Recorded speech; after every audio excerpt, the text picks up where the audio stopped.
One of the intrinsic aspects of a species is its genetic diversity, its gene pool. This is the genetic capital of a species that provides its resource for resilience and contributes to its sustainability.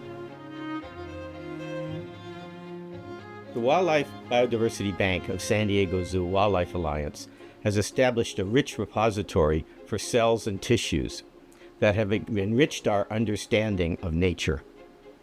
Technological advances have allowed these resources to play an unprecedented role in species conservation.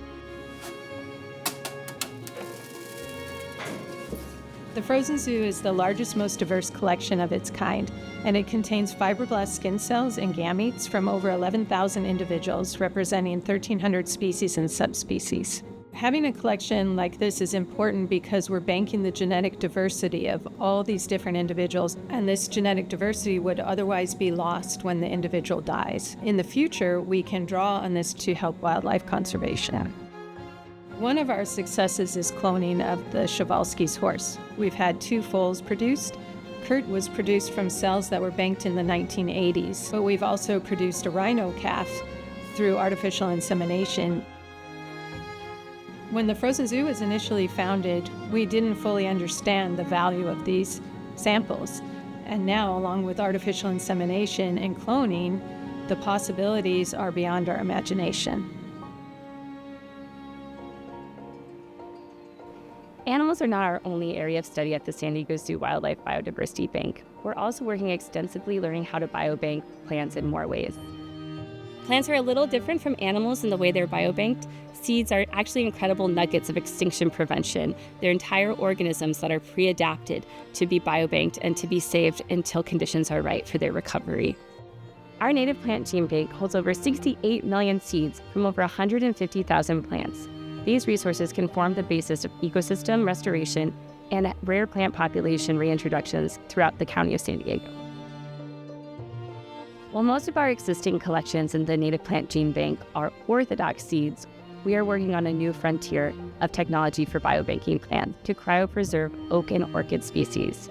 We are working with a number of international collaborators, especially with the Center for Species Survival Trees, our Morton Arboretum, and the Global Conservation Consortium to evaluate more ways and better methods for biobanking oaks and orchids. The future of our native plant seed bank is extremely bright. We're looking forward to achieving our goal of banking all of the rare plants of San Diego County. More and more we have requests from members of the community to use our resources to help facilitate the recovery of species in the wild. As the Center for Species Survival and Biodiversity Banking, we're looking forward to strengthening our existing biobanking partnerships and deepening our connection to the Species Survival Commission.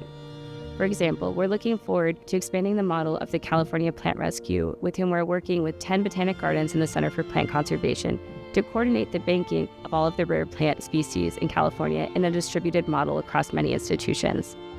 We're also looking forward to working with the Animal Biobanking Conservation Specialist Group and our Frozen Zoo to expand access to information about threatened species and cell lines so that this information can be used by more practitioners for biobanking and species conservation purposes. It's remarkable that the San Diego Zoo Wildlife Alliance established this umbrella concept of Wildlife Biodiversity Bank that embraces plants and animals and all of wildlife to collect and curate biomaterials that can be used to contribute to species conservation in the future in ways that we may not now even imagine.